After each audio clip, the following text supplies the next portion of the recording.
உங்களுக்கு ஆனஸ்ட்டாக ஒரு விஷயம் சொல்கிறேன். whether you're already working in IT or you're trying to enter into IT with AI skills, நீங்க கரெக்டா லேர்ன் பண்ணிட்டு இருக்கிற மாதிரி ஃபீல் ஆகும். பட் உங்களுக்கு தெரியாம உங்களோட லேர்னிங் டைம்ல ஒரு சில விஷயம் நீங்க பண்றது உங்களோட டெய்லி ப்ராக்ரஸை டெஸ்ட்ராய் பண்ணிக்கிட்டு இருக்கு. And that's why you're not confident in coding. That's why you're afraid of your technical interviews. That's why even you're not confident about yourself and you are stuck. உங்களுக்கே தெரியாது நீங்க போயிட்டு இருக்கிற வழி தப்புன்னு. பட் கவலைப்படாதீங்க, இன்னைக்கு நீங்க தெரிஞ்சுக்க போற இந்த 10 மிஸ்டேக்ஸை நீங்க avoid பண்ணீங்கனாலே your learning speed will double and most importantly you'll become interview ready much faster compared to others who keep doing these mistakes for years. கத்துக்க ரெடியா? ஸ்டெப் பை ஸ்டெப்பா சொல்லித் தரேன். This is your AI coach John.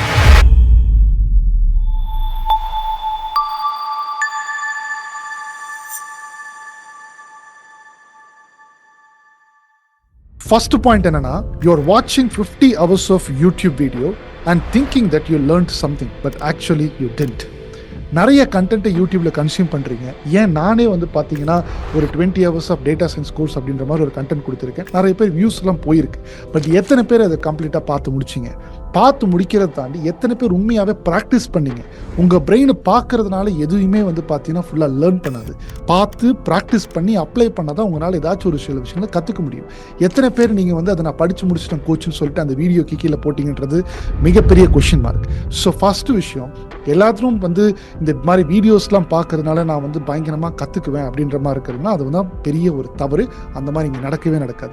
உங்கள் brain உண்மையாகவே இப்போ learn ஆகும்னா பார்த்து அப்ளை பண்ணாத லேர்ன் ஆகும். ஸோ இதுதான் என்னுடைய ஃபர்ஸ்ட் பாயிண்ட். வாட்சை தாண்டி நீங்கள் அப்ளைல ஃபோக்கஸ் பண்ணுங்க, அப்போனா தான் ஜெயிப்பீங்க. இன்னைக்கோட செஷன் போகிறதுக்கு முன்னாடி உங்களுக்கு என்னோட சர்வீசஸை நம்ம கம்பெனி ப்ரோவைட் பிரிட்ஜ் மூலமாக வேணும்னு நினச்சிங்கன்னா ஸ்க்ரீனில் நம்மளோட 5 சர்வீசஸை லிஸ்ட் பண்ணியிருக்கேன். டிஸ்கிரிப்ஷனில் லிங்க்கும் கொடுத்துருக்கேன். உங்களுக்கு என்ன சர்வீஸோட டீட்டெயில்ஸ் தேவைப்படுதோ அந்த ஆப்ஷனை ஃபார்மில் சூஸ் பண்ணி சப்மிட் பண்ணுங்கள். நம்ம டீம் 24 ஹவர்ஸில் உங்களுக்கு காண்டாக்ட் பண்ணி நெக்ஸ்ட் ஸ்டெப்ஸ் என்னென்னு சொல்லுவாங்க. Second point, copy pasting code from Google and calling it as learning. இது பார்த்தீங்கன்னா என்னோட லாஸ்ட் பாயிண்டோட ஒரு கண்டினியூஷன் தான். அதே டேட்டா சயின்ஸ் கோர்ஸ் எடுத்துக்கலாமே. அந்த கோர்ஸை படிக்கும்போது நான் அதில் ஒரு சில டாஸ்க்லாம் சொல்லியிருந்தேன். அந்த டாஸ்க்கு உண்மையாகவே யார் ப்ராக்டிஸ் பண்ணி திங்க் பண்ணி நீங்களே அப்ளை பண்ணி பார்த்தீங்க? ரொம்ப கம்மி. ஜஸ்ட் இமீடியட்டாக டாஸ்க் வந்ததுமே இமீடியட்டாக எடுத்துக்கொண்டு போய் கூகுள்லேயே ChatGPTலேயே போயிட்டு அங்கே கோடு வந்ததுக்கப்புறம் அங்கேருந்து எடுத்து காப்பி பேஸ்ட் பண்ணி டாஸ்க் முடிச்சிட்டேன் அப்படின்னு சொல்கிறீங்க. சில பேர் தான் அட்லீஸ்ட் நாங்கள் கோடு வந்திருந்தாலும் அந்த கோடை லாஜிக்கலாக புரிஞ்சுக்க ட்ரை பண்ணுறீங்க. பட் உண்மையாக எத்தனை பேர் அந்த கோடை ஃபஸ்ட்டு நீங்கள் லாஜிக்கலாக எடுத்து ட்ரை பண்ணி ஓகே இந்த லாஜிக் இப்படி தான் நான் எடுக்கணும் அப்படின்றது ஃபஸ்ட்டு திங்கிங் ப்ராசஸ் உங்கள்கிட்ட இருந்து வருது. நிறைய பேர் கோடிங் கற்றுக்கிறேன் ChatGPT இருந்து கோடை போட்டுட்டு அந்த கோடை எடுத்து இங்கே வச்சுக்கிட்டு நானும் கோடிங் கற்றுக்கிட்டேன், ChatGPT இருந்து ப்ராஜெக்ட் எடுத்து பண்ணி இங்கே வச்சுக்கிட்டு நானும் ப்ராஜெக்ட் பண்ணிட்டேன் அப்படின்ற மாதிரி இங்கே நிறைய தவறுகள் நடந்துகிட்டு இருக்கு. What bro, it's very wrong bro. உண்மையா ஒரு இன்டர்வியூவர் இப்போ ஒரு கொஸ்டின் கேட்கிறாரு, எப்படிப்பா இந்த ப்ராஜெக்ட்ஸை பண்ணேன், என்னென்ன மாதிரி சேலஞ்சஸ்லாம் இருந்துச்சு, எப்படி கோ த்ரூ பண்ண அப்படிலாம் கேட்டா கண்டிப்பா மாட்டிப்பீங்க. ஸோ இதுதான் செகண்ட் ப்ரூட்டல் ட்ரூத் உங்களுடைய கெரியர்ல கில் பண்ணிட்டு இருக்கிறது. Third point, waiting for motivation instead of building discipline. அதாவது என்னன்னா, அகெயின் அந்த டேட்டா சயின்ஸ் வச்சு நான் சொல்றேன், அப்பதான் உங்களுக்கு நிறைய பேருக்கு ரிலேட் ஆகும். எத்தனை பேர் அந்த வீடியோ பார்த்துட்டு இமீடியட்டா சேவ் லிஸ்ட்ல போட்டு வச்சிருக்கீங்க? ஒரு மோட்டிவேஷன் வரட்டும், நான் பின்னாடி பார்த்துக்கிறேன், நாளைக்கு பார்த்துக்கிறேன் அப்படின்னு சொல்லிட்டு மோட்டிவேஷன் அந்த வீடியோ பார்த்ததுமே ஒரு 10 மினிட்ஸில் 15 மினிட்ஸில் போயிடும். பரவாயில்லையப்பா இவர் ஏதாவது கோர்ஸ் போட்டிருக்காரு எடுத்து படிக்கிறேன் அப்படின்னு சொல்லிட்டு சேவ் லிஸ்ட்டில் போட்டு இது வரைக்கும் யாரும் பார்த்துருக்க மாட்டீங்க. அந்த மாதிரி எத்தனை பேர் இருக்கீங்க? இப்படி இருந்தால் கண்டிப்பாக ரியல் லேர்னிங் நடக்காது. ஸோ இந்த மாதிரி ஏதாச்சும் ஒரு சில வீடியோஸ்லாம் வந்தால் சேவ் லிஸ்ட்லேயே போட்டு வச்சுக்கப்பா, பின்னாடி படிச்சுக்கலாம், சேவ் ஃபார் லேட்டர், இதெல்லாம் சொல்கிறதுக்கு நல்லாயிருக்கும். பட் ப்ராக்டிக்கலி அது உங்களுடைய நெக்ஸ்ட் ஸ்டெப்புக்கு கெரியருக்கு எடுத்துகிட்டு போகுதான்னு கேட்டால் கிடையாது. ஸோ இந்த மோட்டிவேஷன் அப்படின்றது ஜஸ்ட் ஒரு 10 மினிட்ஸ் 15 மினிட்ஸ் 24 மினிட்ஸில் அழிஞ்சு போயிடும். பட் நீங்கள் டெவலப் பண்ணக்கூடிய டிசிப்ளின் தான் இங்கே ரொம்ப முக்கியம். ஓகே ஃபைன், நான் அந்த வீடியோவில் சொல்லியிருப்பேன், ஏதாச்சும் ஒரு சில செஷன் பார்க்குறீங்களா, அது பார்த்ததுக்கப்புறமா அட்லீஸ்ட் ஒரு 15 மினிட்ஸ் ஆர் 25 மினிட்ஸ் நீங்கள் டெய்லியும் ப்ராக்ரஸ் காமிக்கும் போது ஒரு ப்ராக்ரஸ் சார்ட் பார்த்தீங்கன்னா இருக்குது. எக்ஸ் ஆக்சிஸில் பார்த்தீங்கன்னா டைம், ஒய் ஆக்சிஸில் பார்த்தீங்கன்னா உங்களுக்கு ரிசல்ட் அவுட்கம். அப்போ அந்த அவுட்கம்மை நீங்கள் அச்சீவ் பண்ணுறதுக்கு அட்லீஸ்ட் எக்ஸ் ஆக்சிஸில் ஸ்லோவாக ஒரு % ப்ராக்ரஸ் நீங்கள் காமிச்சிட்டு போய்கிட்டே இருந்தீங்கன்னாவே நீங்கள் உங்களோட டிசைட் அவுட்கம் நீங்கள் என்ன ஃபிக்ஸ் பண்ணுறீங்களோ அதை நீங்கள் அச்சீவ் பண்ணிட முடியும். ஸோ உங்களுடைய மோட்டிவேஷனை தாண்டி உங்களுடைய டிசிப்ளினில் அதிகமாக நீங்கள் ஃபோக்கஸ் பண்ணுறது மூலிமா உங்களுடைய கெரியரை அடுத்த ஒரு ஸ்டெப்புக்கு நீங்கள் டெய்லி எடுத்து வச்சுட்டு இருக்கிறீங்க. ஸோ அதனால் அந்த பிளேலிஸ்ட்டில் வச்சுருந்தீங்கன்னா இன்றைக்கி இந்த வீடியோ பார்த்து முடிச்சுட்டு அந்த பிளேலிஸ்ட்டில் இருக்கக்கூடிய வீடியோவை பார்த்து லேர்ன் பண்ண ஸ்டார்ட் பண்ணுங்கள். 4th point, skipping basics because you want machine learning quickly. இது வந்து பார்த்தீங்கன்னா ரொம்ப முக்கியமாக இப்போ நான் கொஞ்சம் போயிட்டு இருந்து அப்சர்வ் பண்ணுறேன். நான் மிஷின் லேர்னிங் சீக்கிரமாக படிக்கணும் கோச், மிஷின் லேர்னிங் மாடல்ஸ்லாம் சீக்கிரமாக பில்ட் பண்ணணும், ஏதாச்சும் ஒரு ஷார்ட்டஸ்ட் வழி இருக்கா, ஏதாச்சும் ஒரு சில விஷயங்களை நான் ஸ்டாட்டிஸ்டிக்ஸை ஸ்கிப் பண்ணிட்டு ஸ்ட்ரைட்டாக நான் போய் மிஷின் லேர்னிங் உட்காந்துக்கலாமா அப்படின்ற மாதிரி ஒரு சில பேர்லாம் வந்து எங்கிட்ட கேட்டிருக்காங்க. பட் அப்படி கிடையாது. நீங்கள் ஒரு மிஷின் லேர்னிங்கில் ஒரு சில மாடல்ஸ்லாம் பில்ட் பண்ணணும் அப்படின்னா பைத்தன் படிக்கணும், ஸ்டாட்டிஸ்டிக்ஸ் படிக்கணும், எக்ஸலில் கொஞ்சம் நாலேஜ் தெரியணும், அதுக்கப்புறமா மிஷின் லேர்னிங் பண்ணிங்கன்னா உங்களுக்கு அந்த ஒரு கோர்வையாக உங்களுக்கு வந்து மிஷின் லேர்னிங் மாடல்ஸ் ஒர்க் பண்ணும்போது நிறைய விஷயம் புரிய வரும். ஸ்ட்ரைட்டாக மிஷின் லேர்னிங்கில் பண்ணிங்கன்னா உங்களுக்கு வந்து தலையும் புரியாது வாழும் புரியாது. பிகாஸ் பேசிக்ஸ் தெரியணும், பைத்தன் என்னன்னு தெரியணும், பைத்தன் டேட்டா ஸ்ட்ரக்சர்ஸ் என்னன்னு தெரியணும், டேட்டா விஷுவலைசேஷன் என்னன்னு தெரியணும், அதுக்கப்புறமா நம்ம வந்து object oriented programming language systems வந்து நம்மளுக்கு தெரியணும். ஸோ இந்த மாதிரி இந்த ஸ்ட்ரக்சர் நீங்கள் வந்து மிஸ் பண்ணிட்டு போகும்போது தான் அங்கே போய் நிறைய பேர் ஸ்ட்ரகிள் ஆகுது. எதனால நிறைய பேர் எனக்கு கோடிங் வரமாட்டேங்குது கோச், எனக்கு வந்து பயமாக இருக்குது கோடிங்னா, பிகாஸ் ஃபண்டமெண்டல்ஸை ஸ்கிப் பண்ணுறதுனால தான். ஸோ த வேர்ஸ்ட் அட்வைஸ் வந்து நிறைய பேர் உங்களுக்கு இன்கேஸ் கொடுத்துருந்தாங்க அப்படின்னா சீக்கிரமாக நம்ம போய் இப்போ மிஷின் லேர்னிங் மாடல் பில்ட் பண்ணிடலாம், இதெல்லாம் வந்து இம்பார்ட்டன்ட் டாபிக்ஸ் இல்லை, ஸ்கிப் பண்ணிடலாம். நோ, இது எதெல்லாம் படிக்கணும் அப்படின்றதுக்கு ஒரு சில வழிகள் இருக்குது. இது எல்லாத்தையுமே அகெயின் அந்த ஒரு particular course data science of machine learning கோர்ஸில் நம்மளுடைய சேனலில் நான் ரிலீஸ் பண்ணியிருக்கேன். 20 ஹவர்ஸ்க்கு நான் ரிலீஸ் பண்ணியிருக்கேன். அதை போய் பாருங்கள். அது பார்த்தீங்கன்னாவே எல்லா ஃபண்டமெண்டல்ஸில் அதில் இருக்கும். அதுலேயே நான் ஃப்ரீயாகவே போட்டிருக்கேன். So make sure you watch that particular session கம்ப்ளீட்டாக எண்ட் டு எண்டாக பாருங்கள். நான் அந்த வீடியோ அகைன் அண்ட் அகைன் எதுக்காக சொல்கிறேன்னா, நிறைய பேர் அதை வந்து பார்த்தீங்கன்னா கம்ப்ளீட் பண்ணிட்டேன், இந்த 20 ஹவர்ஸ் கம்ப்ளீட் பண்ணிட்டேன்னு சொல்லிட்டு ஏதோ 2-3 பேர் தான் அந்த எனக்கு வந்து கமெண்ட் செக்ஷனில் வந்துருக்கு. நிறைய பேர் வந்து பார்க்கும்போது ஒரு பெரிய இன்ட்ரெஸ்டோட ஸ்பார்க்கோட பார்க்குறீங்க, ஒரு மோட்டிவேஷனோட. பட் எத்தனை பேர் அப்ளை பண்ணி அதை லேர்ன் பண்ணியிருக்கீங்கன்றது எனக்கு தேவை. ஸோ அதனால் அந்த வீடியோ நீங்கள் எல்லாருமே போய் பாருங்கள். அதுக்காக தான் இந்த பாயிண்ட்டை நான் வந்து எடுத்துகிட்டு வந்திருக்கேன். இப்போ 5th point, doing certification without skill building.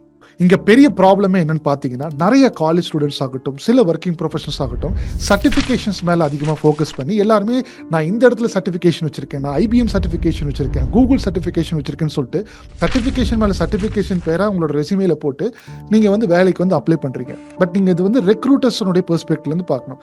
அவங்க பெர்ஸ்பெக்டிவ்லேருந்து பார்க்கும்போது எல்லாருமே அதே சர்டிஃபிகேஷன் வந்து பண்ணியிருக்காங்க.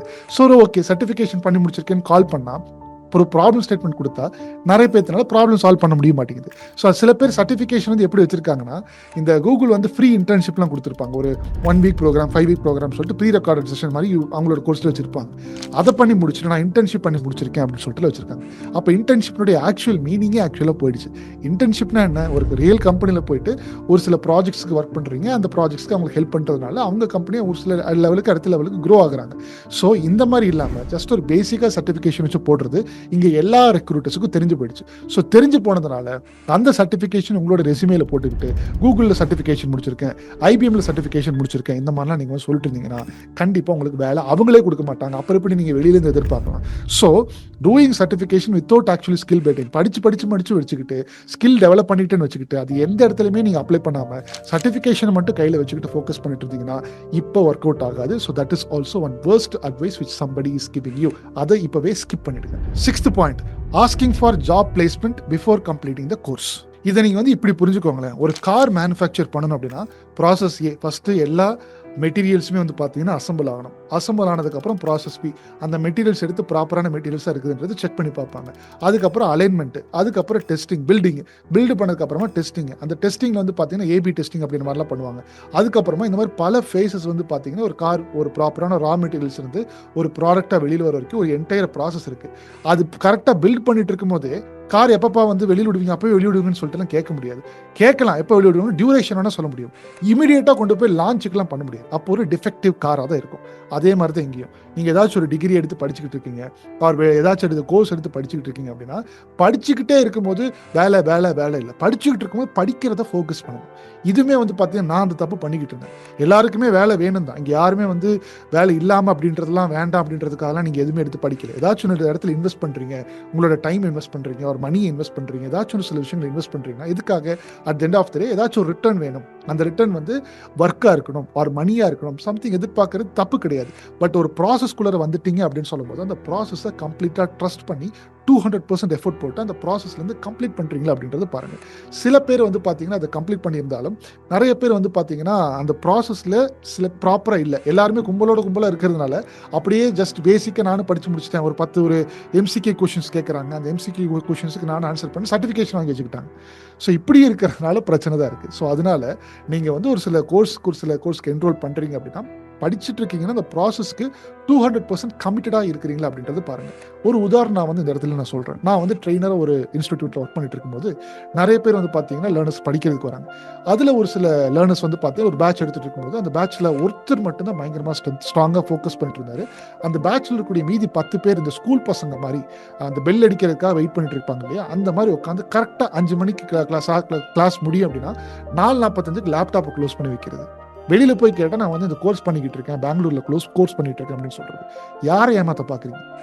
இந்த மாதிரி பல ஆக்டிவிட்டீஸ் பண்ணிக்கிட்டு வெளியில் போய் மார்க்கெட்டில் வந்து கோர்ஸ் பண்ணிக்கிட்டு இருக்கேன், வேலை கிடைக்கல, உள்ளர நீங்கள் எப்படி இருக்கீங்கன்றது உங்களுக்கு தான் தெரியும். நீங்களே உங்களுக்கு உண்மையாக இல்லை. ஸோ படிக்கும் போது உங்களுக்கு நீங்கள் உண்மையாக இருக்கணும், அப்படின்னா தான் ரிசல்ட் கிடைக்கும். ஓகே, ஸோ அதனால் இந்த பாயிண்ட்டை நல்லா ஞாபகம் வச்சுக்கோங்க. படிக்கிறதுக்காக வந்திருக்கீங்க, ஏதாச்சும் இடத்துல ஃபோக்கஸ் பண்ணிட்டீங்கன்னா 200% ஃபோக்கஸ் பண்ணி படிங்க. படிச்சுட்டு இருக்கும்போது ஒர்க்குன்றதை அடுத்தது வச்சுக்கோங்க, கண்டிப்பாக அது நடக்கும். இந்த இடத்துல நீங்கள் 200% எஃபர்ட் போட்டு சொல்கிறதெல்லாம் செய்கிறீங்களான்றதை மட்டும் நீங்கள் வந்து ஃபோக்கஸ் பண்ணுங்கள். அதுதான் இந்த பாயிண்ட்லேருந்து நான் உங்களுக்கு எல்லாத்தையும் சொல்ல வேண்டியது. அடுத்து 7th பாயிண்ட் என்னன்னா, வாட்சிங் hundreds of tutorial but never doing a single project. இது நான் ஆல்ரெடி நான் உங்கள்கிட்ட சொல்லிட்டேன். நிறைய பேர் வந்து யூடியூப் வீடியோவாக பார்த்துட்டு அப்படியே போய்கிட்டே இருப்பாங்க. பட் எந்த ப்ராஜெக்டாக ஒர்க் பண்ணியிருக்கேன் அப்படின்னு கேட்டால் ஆல்ரெடி அது ஒரு ப்ராஜெக்ட் எடுத்து ஒர்க் பண்ணியிருப்பாங்க. அதை யூடியூப்பில் ஆல்ரெடி ஒரு 10 வருஷம் 5 வருஷம் முன்னாடி போட்டிருப்பாங்க. அந்த ப்ராஜெக்ட் எடுத்து கொண்டு வந்து போட்டு நானும் பயங்கரமான ஒரு ப்ராஜெக்ட் வந்து ஒர்க் பண்ணிட்டு சொல்கிற ஒரு கூட்டம்.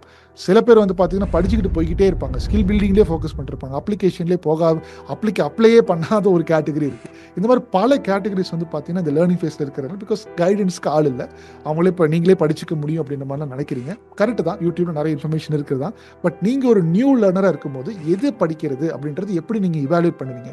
உங்களுக்குன்னு ஒரு பர்சன், இண்டஸ்ட்ரி பர்சன் உங்கள் ஃபேமிலியிலையோ ஆர் உங்களோட ஃப்ரெண்ட்ஸ் சர்க்கிள்லையோ யாராச்சும் ஒருத்தர் இருப்பாங்க இல்லையா, அவங்கள்ட்ட எந்த ஒரு ஸ்பெசிஃபிக் ரோலுக்கு நீங்கள் வந்து ஃபோக்கஸ் பண்ணுறீங்களோ அந்த ஸ்பெசிஃபிக் ரோலில் ஒரு பர்சனை கூட வச்சுக்கிட்டு யூடியூப்ல படிக்கிற மாதிரி இருந்தால் இவாலுவேட் பண்ணிக்கோங்க.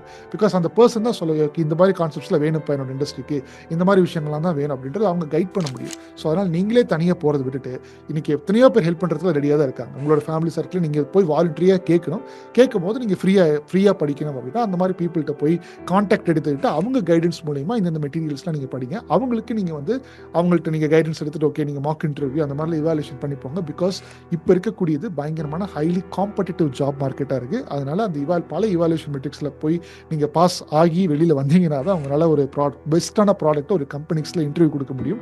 இல்லாட்டினா ஸ்ட்ரைட்டாக பயங்கரமாக ப்ரிப்பேர் பண்ணிட்டு ப்ராஜெக்ட்லாம் நல்ல ப்ராஜெக்ட் ஒர்க் பண்ணியிருக்குன்னு உங்களுக்கு தெரியும், பட் இன்டர்வியூ போனால் தெரியும் அந்த ப்ராஜெக்ட்லாம் தேவையில்லாத ப்ராஜெக்ட் அப்படின்றது. ஸோ அவ்வளோ டைம் வேஸ்ட் பண்ணி பண்ணுறதுக்கு பதிலாக நீங்கள் படிக்கிறதுக்கு முன்னாடி ஒரு பர்சனை மட்டும் கூட வச்சுக்கிட்டு படிங்க. Definitely it is going to work in 2025 and even in 2026. அதுதான் வந்து பார்த்தீங்கன்னா இந்த பாயிண்ட் வந்து நம்மளுக்கு சொல்ல வருது. இப்போ அடுத்த பாயிண்ட் என்னன்னா, learning in an unstructured way and then wondering why everything feels confusing. இது வந்து பார்த்தீங்கன்னா எனக்குமே ஆக்சுவல் நடந்திருக்கு. நான் வந்து பைத்தன் ப்ரோக்ராமிங்ல ஃபர்ஸ்ட் படிச்சுட்டு இருக்கும்போது ஜஸ்ட் பேசிக்ஸ் ஆஃப் பைத்தன் மட்டும் படிச்சுட்டு ஸ்ட்ரைட்டாக நான் வந்து கேகிள் போயிட்டேன். கேகிளில் போயிட்டு அவங்க என்னென்ன ப்ராப்ளம்ஸில் சால்வ் பண்ணியிருக்காங்கன்னு சொல்லிட்டு அதில் எடுத்து பார்த்துட்டு இருக்கேன். அவங்களோட கோடிங்கே எனக்கு புரிய மாட்டேங்குது. எப்படி நீங்கள் எதுக்காக இந்த இடத்துல இந்த கோடிங் எழுதுறீங்க, எதுக்கு இந்த டேட்டா விசுவலைசேஷன், எப்படி இந்த சார்ட்டில் உங்களுக்கு ஐடியா வருது, எதுக்காக இந்த சார்ட் இங்கே போட்டிருக்கீங்க, எதுக்காக இந்த ப்ராக்கெட் அங்கே போட்டிருக்கீங்க, எதுக்காக இந்த ஸ்டெப் முடிச்சதுக்கப்புறம் இந்த ஸ்டெப் வரீங்க, பல கொஷின்ஸ் என் மைண்டில் வந்துச்சு. ஏன்னா அதுக்கப்புறம் எனக்கு வந்து என்ன கன்வின்ஸ் ஆகிட்டேன்னா, எனக்கெல்லாம் இந்த கோடிங்கே வராது, எனக்கு செட்டே ஆகாது அப்படின்னு சொல்லிட்டு நான் படிச்சுட்டு இருக்கும்போது வந்து எனக்கு அப்படி போயிட்டேன். ஏன்னா ப்ராப்பராக எனக்கு கைட் பண்ணுறதுக்கு பர்சனில் கூட யாருமே இல்லை. அதனால தான் இதுக்கு முன்னாடி பாயிண்ட்டை நான் சொன்னேன், யாராச்சும் ஒரு பர்சனை கூட வச்சுக்கிட்டு நீங்கள் படிக்கும்போது கைடன்ஸ் ப்ராப்பராக கிடைக்கும். ஏதாச்சும் ஒரு சில விஷயங்கள் நீங்கள் வந்து அன்ஸ்ட்ரக்சர் வழியில் இப்படி போனீங்கன்னா ஆக்சுவலாக நீங்கள் உங்களால் பண்ண முடியும், பட் நீங்களே செல்ஃப் கன்வின்ஸ் ஆயிடுவீங்க. Because too much of noises இருக்குது, இதை பண்ணுங்க. இப்போ நானுமே உங்களுக்கு வந்து பார்க்கும்போது ஒரு ஒன் ஆஃப் த நாய்ஸஸ் தான். யூடியூப்ல பார்த்துட்டு இருக்கிறீங்க அப்படின்னா என்னை மாதிரி நிறைய பேர் இங்கே வந்து பேசிக்கிட்டு தான் இருக்க போகிறாங்க. ஸோ க்ளோஸாக வந்து பேசும்போது தான் உங்களுக்கு வந்து தெரிய வரும் எந்த பாயிண்ட் வந்து ஸ்ட்ரக்சர் அப்படின்றது தான் உங்களுக்கு வந்து தெரிய வரும். அதுதான் வந்து பார்த்தீங்கன்னா அந்த டேட்டா சயின்ஸ் கோர்ஸ்லாம் வந்து போட்டுருக்கு, அந்த போய் படிச்சு பாருங்க ஃபர்ஸ்ட் லெவலுக்கு. அதனால திருப்பி நான் அதை வந்து ரெஃபர் பண்ணுறேன். ஸோ இங்கே பாயிண்ட் வந்து என்ன சொல்ல வரேன்னு பார்த்தீங்கன்னா, நீங்கள் வந்து இந்த அன்ஸ்ட்ரக்சர் வழியில் இது இந்த பைத்தன் படிக்கணும், பைத்தனில் டேட்டா ஸ்ட்ரக்சர்ஸ் இருக்கணும், அதை படிக்கணும், அதுக்கப்புறம் டேட்டா விசுவலைசேஷன் படிக்கணும், அதுக்கப்புறம் ஸ்டாட்டிஸ்டிக்ஸ் படிக்கணும், இதுக்கு ஸ்டாட்டிஸ்டிக்ஸ் முன்னாடி ஊப்ஸை படிக்கணும். இந்த மாதிரி ஒரு சில ஸ்ட்ரக்சர் இருக்குது. அந்த ஸ்ட்ரக்சரில் படிச்சுட்டு அதுக்கப்புறம் நீங்கள் ஒரு ப்ராஜெக்டை பார்க்கும்போது தான் புரியுமே தவிர்த்து நீங்கள் ஒரு 2 செஷன் மட்டும் பார்த்துட்டு ஸ்ட்ரைட்டாக நான் போய் ப்ராஜெக்ட் வந்து கற்றுக்கிறேன்னு சொல்லிட்டு போனீங்கன்னா பயங்கரமாக இன்செக்யூரிட்டி டெவலப் ஆயிரும், அதுக்கப்புறம் விட்டுட்டே ஓடிடுவீங்க. ஸோ அதனால ஒரு ஜீனியஸ் கூட அந்த இடத்துல வந்து பார்த்தீங்கன்னா ஃபெயில் ஆகிடும். இப்போ நான் அந்த பாத்தில் போனேன், அதனால தான் நான் சொல்கிறேன் உங்களுக்கு. அந்த பாத்தில் போயிட்டு ஃபெயில் ஆகிட்டு திருப்பி வந்து கரெக்டான வழியை கண்டுபிடிக்கிறதுக்கு நான் ப்ராப்பராக ட்ரான்ஸ்ஃபர் ஆகிறதுக்கு ஒரு 2.5 வருஷத்துக்கிட்ட ஆயிடுச்சு. அதனால தான் அந்த டைமை வந்து நான் வந்து சேவ் பண்ணணும், ப்ராப்பராக பீப்புள் வந்து ஸ்ட்ரக்சராக சொல்லி கொடுத்து அவங்களுக்கு ப்ராப்பராக கைடன்ஸ் கொடுக்கணும் அப்படின்றத என்னுடைய மோட்டிவ். அது மூலிமா நிறைய பேர் வந்து பார்த்தீங்கன்னா ப்ராப்பராக படித்து இண்டஸ்ட்ரிக்குள்ளெல்லாம் போயிருக்காங்க. சரி, இப்போ பாயிண்ட் என்னன்னா, இந்த அன்ஸ்ட்ரக்சர்டு வழியில் நீங்கள் படிக்க வேண்டாம். தயவு செஞ்சு ஏதாச்சும் ஒரு ஸ்ட்ரக்சர் வழியில் படிங்க. எங்கேருந்து ஸ்டார்ட் பண்ணணும்னு தெரியல அப்படின்னா again I will refer you to the particular session. அந்த செஷனை பாருங்கள், அந்த வீடியோ பாருங்கள், கம்ப்ளீட்டாக உங்களுக்கு ஸ்ட்ரக்சராக உங்களுக்கு எல்லாத்துக்குமே புரியும். ரைட், இப்போ அன்ஸ்ட்ரக்சரில் படிக்கூடாதுன்னு தெரிஞ்சிருச்சு. இப்போ 9th பாயிண்ட் வந்து பார்த்தீங்கன்னா, thinking English communication is the problem. இங்கே முக்கியமான பிரச்சனை என்னன்னு பார்த்தீங்கன்னா, எனக்கு இங்கிலீஷ் வராது, கம்யூனிகேஷன் வராது, இது வராது, அது வராதுன்னு சொல்லிட்டு ஸ்டார்ட்டே பண்ண மாட்டேங்கிறீங்க நிறைய பேர். ஒன்று வராதுன்னு தெரிஞ்சிருச்சு, பட் அதுதான் தேவை அந்த பக்கம் அப்படின்ட்டு தெரிஞ்சிருச்சுன்னா அதை வர்றதுக்கு நீங்கள் எஃபர்ட் எடுக்கணும்ல. அந்த எஃபர்ட் எங்கே நீங்கள் எடுத்திருக்கீங்க? எத்தனை பேர் எடுத்திருக்கீங்க? நிறைய பேர் திங்க் பண்ணுறீங்க எனக்கு இங்கிலீஷ் கம்யூனிகேஷனால தான் பிரச்சனை அப்படின்னு. சரி, என்ன ஸ்கில் வச்சுருக்கீங்க? அந்த ஸ்கில் தான் அவங்களுக்கு தேவை அப்படின்னு தெரிஞ்சிருச்சுன்னா இங்கிலீஷ் அவங்களுக்கு தான், இங்கிலீஷும் கம்யூனிகேஷன் ஐடி வேர்ல்டில் தேவை அப்படின்றது தெரிய வந்துருச்சு. இப்போ அதுக்கு என்ன எஃபர்ட் எடுத்திருக்கீங்க? ஏதாச்சும் ட்ரை பண்ணியிருக்கீங்களா? என்னுடைய ஓன் ஸ்டோரி நான் வந்து நிறைய இடத்துல சொல்லியிருக்கேன். திருப்பி இன்னொரு பாயிண்ட் நான் சொல்கிறேன். எனக்கு இங்கிலீஷ் கம்யூனிகேஷனே வராது. என்ன கோச் சொல்கிறீங்க? இத்தனை வீடியோவில் எல்லாம் இங்கிலீஷாக பேசிட்டு வராதுன்னு சொல்கிறீங்க. ஆமாம், ஒரு உதாரணம். நான் காலேஜ் படிக்கும்போது இன்னொரு காலேஜுக்கு பேப்பர் ப்ரெசன்டேஷனுக்காக நான் வந்து போகிறேன். அந்த பேப்பர் ப்ரெசன்டேஷன் வந்து போகும்போது பார்த்தீங்கன்னா நான் ப்ரிப்பேர் பண்ணுறேன். நான் ஒரு மாதிரி ப்ரிப்பேர் பண்ணுறேன், என்னோட ஃப்ரெண்டு வந்து பார்த்தீங்கன்னா ஒரு மாதிரி ப்ரிப்பேர் பண்ணுறாரு.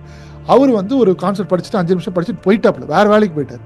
நான் ஒரு 2 மினிட்ஸ் பேசுறதுக்காக நான் 4 hours எடுத்துக்கிட்டேன். என்ன பண்ண தெரியுமா? அந்த என்னுடைய லைனை மனப்பாடம் பண்ணிட்டேன், படித்து மனப்பாடம் பண்ணிட்டேன். ஆனால் பேசும்போது மனப்பாடம் பண்ணாத மாதிரி நான் பேசி செவுத்தை பார்த்து பேசி பழகிட்டேன். நான் அதுக்கு ஸ்பெண்ட் பண்ணது 5 hours. இந்த பக்கம் அவரு ஸ்பெண்ட் பண்ணது 5 minutes. ஏன்னா அவரு வளர்ந்த விதம், அவருக்கு கம்யூனிகேஷன் பார்த்ததுமே புரிஞ்சிருச்சு. எனக்கு போய் ஸ்டேஜ் முன்னாடி போய் நின்று பேசினா அவ்வளோதான், எனக்கு அப்படியே பாயில் டைப் படிக்க ஆரம்பிச்சிடும், பயம் வர ஆரம்பிச்சிடும், இன்செக்ட் வேர்த்து கொட்டிடும். அதை எப்படி ஓவர் கம் பண்ணணும்? ஃபஸ்ட்டு நான் மனப்பாடம் பண்ணி அதுக்கு எஃபர்ட்டை போட்டு டைமை ஃபஸ்ட்டு கொடுத்தேன். அதுக்கப்புறம் என்ன பேசணுன்றது அந்த ஸ்கிரிப்டை நான் வந்து எடுத்துக்கிட்டேன், மனப்பாடம் பண்ணி நான் வந்து பேசினேன். இப்படி கொஞ்சம் கொஞ்சமாக நான் வந்து ப்ராக்டிஸ் பண்ணி என்னுடைய கம்யூனிகேஷன் பேரியரை நான் வந்து ஓவர் கம் பண்ணிட்டேன். இப்போ ஏதாச்சும் ஒரு சில டாபிக் கொடுத்தா என்னால் இங்கிலீஷில் பேச முடியும். பட் நான் இதை ஓவர் கம் பண்ணதுக்கு என்னுடைய ஃபார்முலா மெமரைசேஷன். ஆமாம், மெமரைசேஷன். எனக்கு அது ஒர்க் அவுட் ஆச்சு. உங்களுக்கு எது ஒர்க் அவுட் ஆகுன்றது நீங்கள் தான் கண்டுபிடிக்கணும். சில பேருக்கு நியூஸ் பேப்பர் டெய்லி 10 நிமிஷம் படிங்கன்னு வாங்க, சில பேர் இங்கிலீஷ் மூவிஸ் பாருங்க அப்படின்றவாங்க. எனக்கு அது எதுவுமே ஒர்க் அவுட் ஆகலை. எனக்கு ஒர்க் அவுட் ஆனது, நான் எடுத்து 5 மணி நேரம் ஸ்பெண்ட் பண்ணி அந்த ஒரு டாப்பிக்கை நான் வந்து மனப்பாடம் பண்ணாத மாதிரி இங்கிலீஷில் பேசணும், ஃபம்பிள் பண்ணாமல் நான் இங்கிலீஷில் பேசணும். இப்படி கண்டினியூஸாக நான் பண்ணிட்டு இருக்க என்னோட கம்யூனிகேஷன் ஸ்கில்ஸ் வந்து ஓப்பன் அப் ஆச்சு. ஸோ ஃபஸ்ட்டு நானும் நினச்சிருக்கலாம் எனக்கு கம்யூனிகேஷன் வரமாட்டேங்குது, அதனால தான் நான் போய் அங்கே போய் பேப்பர் ப்ரெசன்டேஷன்லாம் பண்ணுறதுக்கு நான் போக மாட்டேன் சொல்லியிருந்துருக்கலாம். என் காலேஜில் வந்து பார்த்தீங்கன்னா நிறைய பேர் சொல்லி அமைதியாக உட்காந்துக்கிட்டாங்க. பட் அவங்க எல்லாம் க்ரோ ஆயிருக்காங்களான்னு கேட்டால் கொஞ்சம் கஷ்டம் தான். பட் கம்பேர் பண்ணி நான் எந்த விதத்தில் எடுத்துக்கணும்னு சொல்கிறேன். எல்லாமே புது சேலஞ்சஸாக இருக்கும். அந்த சேலஞ்சஸை கண்டுபிடிச்சிட்டிங்க அப்படின்னா அந்த சேலஞ்ச் எப்படி உடச்சி மேலே வரணும் அப்படின்றத நீங்கள் பார்க்கணும். அந்த உடச்சி மேலே வரக்கூடியவங்க தான் பெரிய லெவலில் இன்றைக்கி க்ரோ ஆயிருக்காங்க. அதில் நானும் ஏதாச்சும் ஒரு சின்ன பார்ட் லெவலுக்கு உங்கள் கண்டுக்கு முன்னாடி எனக்கு தெரிஞ்சிருக்கேன்னா ஐ எம் ஹாப்பி. அந்த லெவலுக்கு க்ரோத்துக்கு நானும் வந்திருக்கேன்னு அர்த்தம். இப்போ அடுத்த பாயிண்ட்டுக்கு வந்து போகலாம். லாஸ்ட் பாயிண்ட், எக்ஸ்பெக்டிங் ரிசல்ட்ஸ் இன் 3 months. இங்கே அடுத்த பிரச்சனை என்னன்னா, ஏதாச்சும் ஒரு கெரியர் டிரான்சிஷன் பண்ணணும், ஒரு கெரியரில் அடுத்த லெவலுக்கு போகணும், கெரியரில் ஜாப் கிடைக்கலன்னா எல்லாருமே வாமா மின்னல் மாதிரி எல்லாம் எதிர்பார்க்குறீங்க. இப்படி நீங்கள் ஏதாச்சும் ஒரு எஃபர்ட் எடுத்தால் இப்படி இந்த இடத்துல இமீடியட்டாக 1 மாதம் 2 மாதம் 3 மாதத்தில் ரிசல்ட் வேணும் அப்படின்ற மாதிரி பார்க்குறீங்க. அது ஏதோ ஒருத்தருக்கோ 2 பேர்த்துக்கும் ஒர்க் அவுட் ஆகிருக்கும். பட் உங்களுடைய ஐக்யூ லெவல் என்ன, எந்த மாதிரி உங்களுக்கு புரிதல் இருக்குது அப்படின்றத நீங்கள் தான் செல்ஃப் இவாலுவேட் பண்ணணும். நீங்கள் உங்களுடைய ஐக்யூ லெவல் எடுத்து பர்சன் பியோட கம்பேர் பண்ணிங்கன்னா அவன் சீக்கிரமாக போயிட்டானே, என்னால் வேலை முடியலையே, எனக்கு ஏன் அது பர்சன் ஏ பர்சன் பி இந்த 2 உங்களோட ஃப்ரெண்டோட நீங்கள் என்னைக்கு கம்பேர் பண்ணுறீங்களோ அன்றைக்கே நீங்கள் தோத்துட்டீங்கன்னு அர்த்தம். It's always a game between you versus you. உங்கள் 2 பேர்த்துக்கு தான் கேம். உங்களுக்கு அதாவது யூ வர்சஸ் யூன்னு எப்படி சொல்கிறேன்னா, நேற்று you, yesterday how you were and today how you are அப்படின்றது இருக்கணும். இந்த 2த்தையும் கம்பேர் பண்ணும்போது அட்லீஸ்ட் இன்னைக்கு நேத்தோட ஒரு 1% ப்ரோக்ரஸ், உங்களுடைய கோல் அச்சீவ் பண்ணுறதுக்கு ஒரு 1% ப்ரோக்ரஸ் நீங்கள் காமிக்கிற மாதிரி இருந்தாவே யூ ஆர் ஆக்சுவலி க்ரோயிங் அப்படின்ற மாதிரி அர்த்தம். எந்த ரிசல்ட்டுமே வந்து அவருக்கு மேபி ஒர்க் ஆகும். பிகாஸ் உங்களோட ஃப்ரெண்டோட ஐக்யூ லெவல் வந்து பார்த்தீங்கன்னா 100 out of 100க்கு 99 இருக்கலாம், உங்களோடது 50 தான் இருக்கும். அப்போ அவருக்கு அந்த மாதிரி ரிசல்ட் வரும், உங்களுக்கு உங்களுடைய லெவலில் தான் ரிசல்ட் வரும். இதை புரிஞ்சுக்கிட்டு நீங்கள் கேம் விளையாடுங்க. உங்களுடைய காம்படிஷன் என்னைக்கு you versus him R her அப்படின்ற மாதிரி மாற்றுறீங்களோ பிரச்சனை வரும். உங்களுடைய காம்படிஷனை when you are changing to you versus you அப்படின்னு சொல்லும்போது கண்டிப்பாக உங்களுக்கு ஒரு சூப்பரான அதுக்கேற்ற மாதிரியான ஒரு அண்டர்ஸ்டாண்டிங் உங்களுக்கு கண்டிப்பாக கிடைக்கும். ரைட், இந்த 10 பாயிண்ட்ஸில் நான் சொன்ன எந்த பாயிண்ட் இப்போதைக்கு உங்களுடைய கரண்ட் ஸ்டேட்டில் அதிகமாக சிங்க் ஆயிருக்கு அப்படின்றது எனக்கு கீழே கமெண்ட் செக்ஷனில் சொல்லுங்கள். பிகாஸ் அந்த மிஸ்டேக்ஸ் பண்ணிட்டு இருந்தீங்கன்னா இனி அடுத்து நீங்கள் எப்படி ஓவர் கம் பண்ணணும் அப்படின்றதுனுடைய டிப்ஸையும் நான் வந்து சொல்லியிருப்பேன். இந்த செஷன் எப்படி இருந்துச்சு உங்களுக்கு? உண்மையாகவே நீங்கள் என்ன மிஸ்டேக்ஸ் பண்ணிட்டு இருக்கிறீங்க அப்படின்றதுக்கு ஏதாச்சும் ஒரு சில கிளாரிட்டி கொடுத்துருக்கா, டைரக்ஷன் கொடுத்துருக்கா அப்படின்றதையும் மறக்காம கீழே கமெண்ட் செக்ஷன் எனக்கு சொல்லிட்டு போயிருங்க. Then only I will get to know whether this type of contents எல்லாமே உங்களுக்கு உண்மையாகவே வேல்யூபிளாக இருக்கா, புரியுதா, so that I can direct you in the correct direction. Okay, நான் அடுத்த செஷனில் வேறொரு இன்ட்ரெஸ்டிங்கான டாபிக் எடுத்து நம்ம வந்து டீகோட் பண்ணி படிக்கலாம். அது வரைக்கும் பாய்.